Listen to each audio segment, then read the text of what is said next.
Et cette fois-ci, nous allons parler de patrimoine puisqu'une très belle exposition collective se tient en ce moment du côté de Zeralda, l'une des exposantes, des participantes est parmi nous ce matin. Un travail quand même assez originel et original, on va dire, n'est-ce pas? Oui, je pense. Alors, Hela Sheima Atatfa, bonjour, bienvenue à vous. Bonjour, sabah al-khair. Marhaba bik. Merci de me recevoir. C'est avec un grand plaisir qu'on vous reçoit. Alors, ce que vous proposez, vous, c'est carrément un voyage. Oui. C'est quelque chose finalement qui nous accompagne. Hein. On a du mal finalement à se détacher, même si on a nos smartphones, même si nos téléphones nous permettent d'immortaliser beaucoup de moments. Mais finalement, c'est un retour vers les sources. Le voyage vous oblige à laisser de côté votre vie, peut-être l'ancienne, là où vous étiez, le schéma dans lequel vous êtes enfermé. Et donc il y a tellement il y a tellement de personnes que réellement vous êtes dedans. Il y a la déconnexion parce que voilà, vous êtes sur la route, vous êtes dans le désert, donc vous apprenez à vous passer de la connexion. Vous apprenez à vous découvrir et tout. Et le carnet, c'est une excellente manière de voyager, de pratiquer le voyage. Et je pense que c'est comme ça que mon aventure dans l'artisanat a commencé, avec le carnet de voyage. Alors justement, là, vous nous dévoilez, c'est le carnet de voyage, mais c'est vu autrement. Votre carnet de voyage. Quand on parle de carnet de voyage, on parle d'un agenda qu'on va se procurer finalement au niveau des librairies, au niveau donc de quelques magasins. Mais là, c'est autre chose que vous nous proposez. Donc finalement, d'où vient cette idée et surtout les matériaux nobles que vous utilisez pour ce travail? C'est tout un cheminement parce que au départ, comme je voyageais, j'ai toujours eu l'habitude d'écrire le journal intime. Donc le carnet, il a toujours fait partie de moi.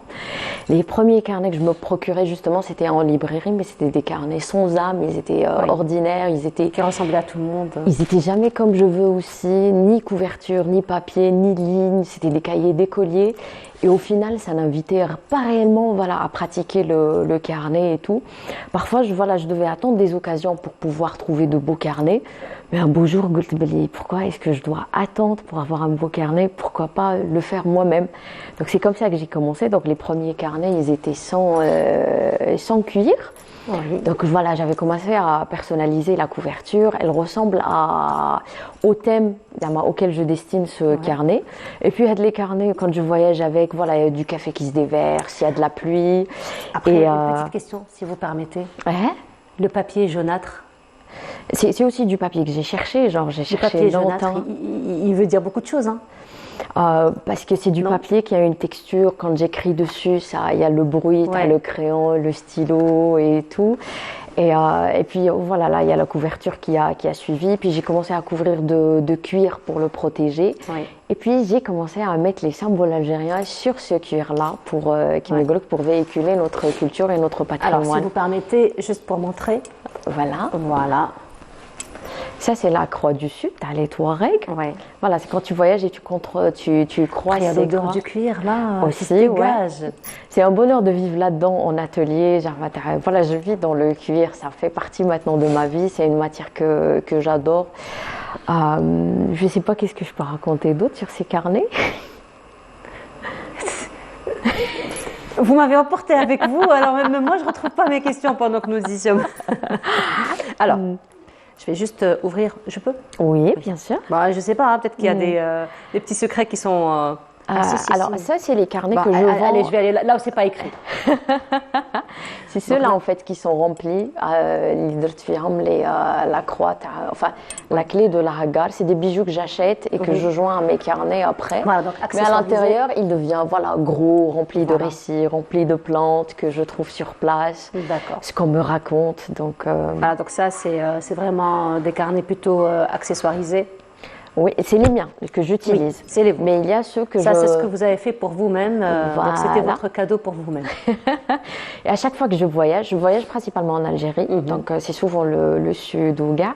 Donc, à chaque fois que j'ai une destination en tête, je commence mon carnet et il ressemble à ce que je vais faire, là où je vais. Vous permettez Ça, par contre, c'est des symboles berbères. Ça dérive des tatouages que les femmes mettaient autrefois sur le visage. Sur le visage. Ouais. Donc, c'est une autre manière de les exposer, de les montrer.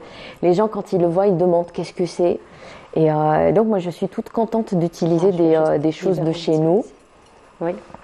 Et voilà, ça a donné ça avec le temps. Ça a donné ça. Donc vraiment, il y a l'odeur qui se dégage. Alors, j'avais juste envie de vous poser la question par rapport au cuir. Donc, vous faites comment pour vous procurer donc, la matière? Et généralement, c'est ce que je trouve parce que je dépends de mes tampons. Il faut que le cuir soit. Mais je suis particulièrement contente quand je tombe sur des tanneurs de chez nous qui font du cuir de chez nous. Oui, oui, j'ai quelques adresses, genre à Mostaganem ou là ici sur Alger. C'est des personnes voilà qui font du bon travail au gars et je suis toute contente quand je trouve du cuir de chez nous. Parfois, c'est du cuir que j'achète en plein voyage, comme c'était le cas à Timimoun et à Taman Rasset. Dans ce carnet-là, ça c'est une peau de chèvre. Là, je vais aller doucement. Hein. Ok. Ça, c'est une peau de chèvre qui est tannée avec une plante de chez eux, de Taman Rasset, une sorte d'acacia qui donne cette couleur violette. D'accord. Et ce carnet, je l'ai décoré sur le coude à Taman Rasset chez des artisans de la maison de l'artisan. Ce sont des symboles qui représentent quoi? Alors, je ne sais pas si on peut les voir à travers les caméras, les symboles. Donc, c'est vraiment des formes géométriques c'est des tampons très anciens. Ils ont des noms. Par exemple, celui qui est encerclé, il représente l'univers. Celui qui est en croissant de lune, il renvoie à la lune. D'autres, ils ont des noms parce qu'ils ont essayé de m'expliquer sur place. À l'intérieur, il y a toute une page avec ces symboles repris, avec les noms Tawahum, avec leurs noms Touareg et tout. Et, je peux ouvrir? Bien sûr. Ouais, parce qu'il y a des petits secrets à l'intérieur. C'est pas tout à fait des secrets parce que c'est des récits de voyage, c'est des dessins. Ah, des dessins. Vous faites vous-même? Ouais. Bravo. Alors, je vais montrer cette page si vous permettez. Bien sûr. Et je vais la dédier à mon père ce matin parce que mon père, il a un rapport très particulier avec le dromadaire. Ah, d'accord. Voilà. Il a un rapport très, très, très particulier avec le dromadaire. Donc, ces carnets, c'est une manière de pratiquer le documentaire parce que je dessine ce que je vois, j'écris à côté ce qu'on me raconte, ce qui m'a appris. Voilà les symboles. Alors ça, c'est les gravures rupestres que j'ai trouvées sur place. Et en fait, ils te racontent pourquoi c'est là. J'ai même appris le testifinaire avec eux parce qu'ils te le lisent, ils te disent qu'est-ce que ça veut dire. Oui. Apparemment, c'était les messages autrefois. Les caravaniers, quand ils passaient, ils disaient c'est nous qui sommes passés par là, nous avons trouvé de l'eau parce que ça peut sauver d'autres personnes dans le désert. Très bien.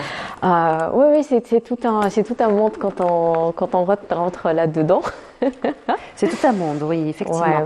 Alors, ce qui est intéressant, c'est que la matière n'est pas cousue, donc on voit que c'est coupé au feeling, que c'est, je ne sais pas, c'est vrai ou c'est juste une impression? La peau, quand je la récupère déjà, elle est déjà effilochée sur les côtés au gars parce que voilà, après on le voit ici par exemple. Voilà, et moi j'en profite pour mettre en valeur cette partie dans le carnet quand je choisis ma couverture et tout. Donc voilà, et même la couverture renvoie elle-même quand on la regarde, la couleur, la peau, comment elle est venue, les symboles au gars, de sorte à ce que vraiment ça renvoie à ces voyages directement, à ce qu'on apprend. Et voilà, c'est toute l'Algérie que j'ai aimée, dans laquelle j'ai voyagé, que je retrouve dans mes carnets quand je les regarde.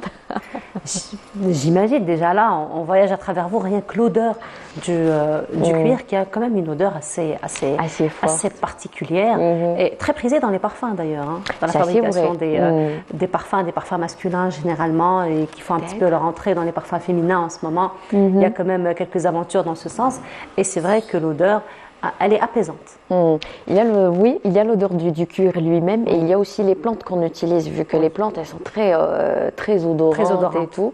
Donc on retrouve avec le temps, on apprend à vivre dedans, ça fait même partie de notre vie et tout. Moi quand je rentre dans mon atelier, il y a cette odeur qui. On peut venir vous déranger dans votre atelier, Zahma? Un de ces jours, pourquoi pas, marhaba. Oui, parce que lorsque vous parlez dans votre atelier, on a l'impression que vous êtes vraiment en coupure franche avec ce qui se passe à l'extérieur. Donc c'est une coupure aussi qui a été assez brutale, vu qu'à la base j'étais pharmacienne et j'ai arrêté après un burn-out pour plonger dedans. Et c'est complètement différent. On n'est pas loin non plus de la pharmacie. On n'est pas loin non plus. Il y a de belles odeurs en pharmacie aussi. Non, c'est un monde qui m'a stressée, donc c'est un monde que je refuse. C'est bon. On cherche pas de pas en commun, alors c'est bon, on passe à côté, on cherche pas. Allez, on laisse la pharmacie. J'ai fermé une porte pour en ouvrir une autre, donc. Voilà. Très bien. Alors, quel est un petit peu, parce que là vous êtes en exposition, vous êtes en contact direct avec les personnes, déjà généralement les gens qui viennent dans une exposition, ils viennent pour chercher quelque chose de très particulier, vraiment ressentir un petit peu et valoriser surtout le travail artisanal généralement. Quel est un petit peu le retour? Parce qu'aujourd'hui, il y a la technologie un petit peu qui prend le dessus sur le stylo, j'ai envie de dire, sur le crayon. Et là, ça nous renvoie un petit peu, c'est un moment très nostalgique, hein, lorsqu'on voit un carnet comme ça, et personnalisé surtout. Quel est un petit peu ce retour? Alors, je pense que les retours qui me font le plus plaisir, c'est quand les gens viennent me voir pour essayer d'écrire. Ils me disent, on tente, on veut bien le journal intime, on veut bien nous aussi voyager et garder ce qu'on a vu sur le carnet. Donc, en même temps, ils viennent, ils achètent un carnet, ils demandent des conseils. Donc, ils n'achètent pas juste quelque chose de beau. Il y a réellement dit que la volonté de vouloir s'y mettre pour revenir avec un récit de voyage, avec de belles photos commentées et tout.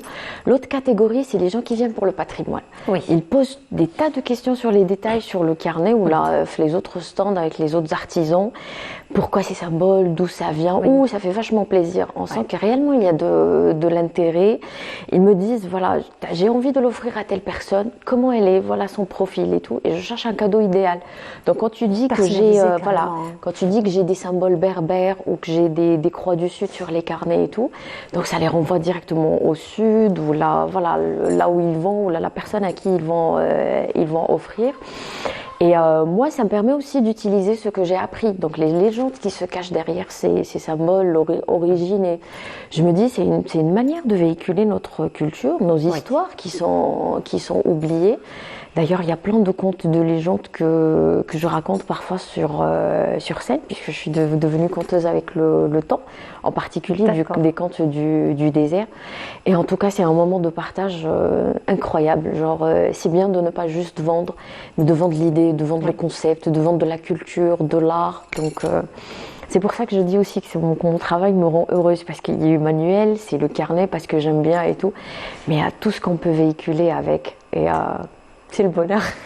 On le ressent, vous le véhiculez très bien en tout cas. On ressent toute votre passion, Haila Cheima. Alors justement, Haila Cheima, au fait, vous n'êtes pas seulement dans le travail artisanal, du moins c'est ce que je comprends dans votre discours. Vous n'êtes pas que dans l'artisanat, mais vous êtes vraiment dans la recherche, vraiment dans l'au-delà du travail manuel ou de proposer un concept ou une idée ou un produit artisanal, mais vraiment dans la recherche. Là, vous parlez de plantes qui sont utilisées, vous parlez de la provenance du cuir, vous parlez de la couleur du cuir, des symboles qui tournent autour. Finalement, c'est un travail de recherche, ce que vous faites. C'est pour ça que j'aime bien dire que mes photos, là, mes récits, où là, ça part réellement dans le documentaire. Mais je pense que c'était quand je me suis rendu compte à quel point la curiosité est une chose bien dans nos vies, dans nos voyages. Le fait de se poser de questions. Et c'est ce qui a fait que je pars toujours en voyage. Je vais toujours rencontrer d'autres personnes, que je peux toujours poser des questions intéressantes. Ça fait que je m'ennuie jamais. Il y a toujours des motifs qui font que je vais par exemple me faire des formations de l'artisanat ailleurs en Algérie, par exemple celle du tapis, celle du bâti en terre, et dernièrement les bijoux en argent touareg là à Tamen Rasset. Donc cette curiosité est un incroyable moteur qui fait qu'on n'arrête jamais. Et c'est incroyable, plus on a de réponses, plus on a envie d'en savoir plus. Et je pense que c'est le mot-clé, c'est réellement la curiosité. Et il y a dit que la satisfaction, je commence à trouver des réponses. Et oui, la recherche, les questions et la curiosité, c'est quelque chose d'important à avoir, même au quotidien, genre pas forcément dans le voyage. Ça fait qu'on se réveille dans la matinée tous les jours, qu'on ressent plus la fatigue, qu'on a envie d'être motivé tous les matins pour travailler, pour donner le meilleur de soi-même. Donc j'espère que j'ai bien répondu. Certainement. Certainement. Alors, est-ce que, bien entendu, le cuir, donc ce sont des provenances un petit peu différentes, est-ce que vous avez une préférence pour une provenance particulière du cuir? Le cuir que j'achète en voyage. Parce que c'est un cuir que je rencontre dans le marché. Ils ont des entailles, parce qu'il a été travaillé complètement de façon artisanale. Oui. C'est pas ce qu'on trouve chez chez un industriel. Et puis il vient dans mes bagages quand je remonte dans le sud, quand je viens dans l'avion ou là dans le bus. Donc je m'arrange pour l'attacher quelque part dans mon sac de voyage et tout. Et puis c'est un cuir qui va me servir pour faire un autre carnet. Donc je l'ai pas acheté et tout. Je me suis débrouillée ce cuir pour le trouver parce que j'ai posé des questions à la personne qui l'a faite, comme la peau violette que j'avais achetée à Taman Rasset. Et les gens sont particulièrement aussi contents quand ils me demandent des choses.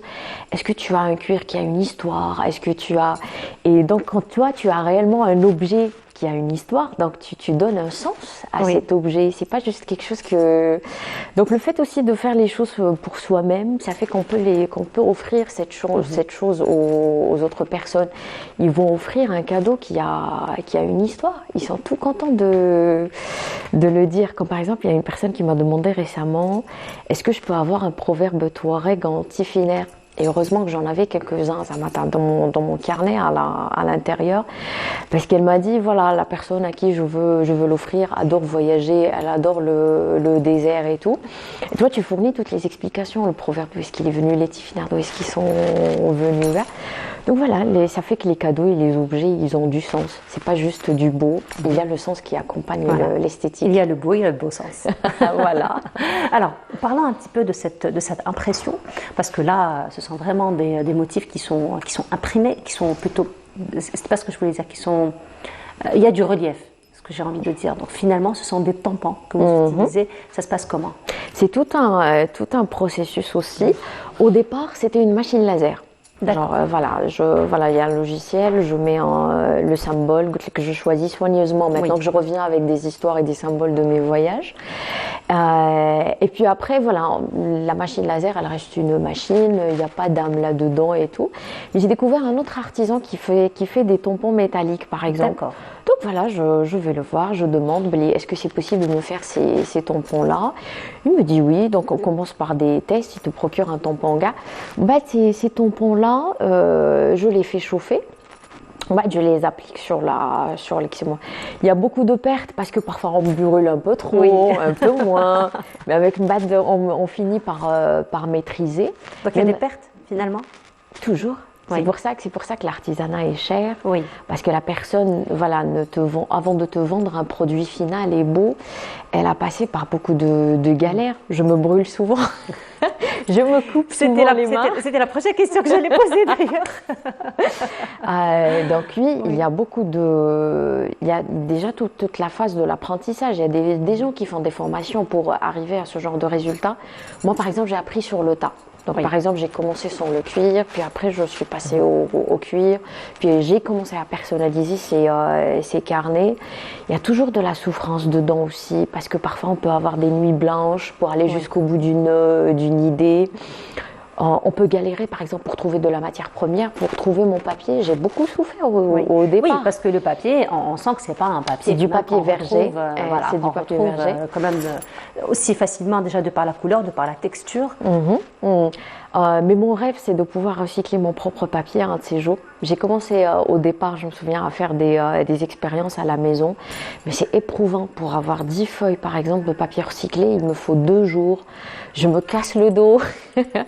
Donc je pense que c'est un travail d'équipe. Genre plus tard, si je veux me lancer, pour parfaire ce papier, il faut aussi beaucoup travailler dessus pour que les gens puissent dessiner dessus, pour que le rendu soit beau. Donc on peut pas juste vendre du papier recyclé comme on ça. a vu d'ailleurs sur le dromadaire. Sur le dromadaire. Alors on parle beaucoup de patrimoine. La Shema, c'est un patrimoine quand même qui nous renvoie au sud, qui nous renvoie aussi à toute l'image de l'Afrique. Finalement, n'est-ce pas, tout ce beau patrimoine diversifié. Dans ce sens, l'ami Aboud Bouda s'est intéressé, c'est notre ami, notre collègue qui s'est intéressé à une très très belle exposition qui revient sur l'héritage culturel immatériel de l'Afrique. Je vous laisse voir ce reportage, vous restez avec nous.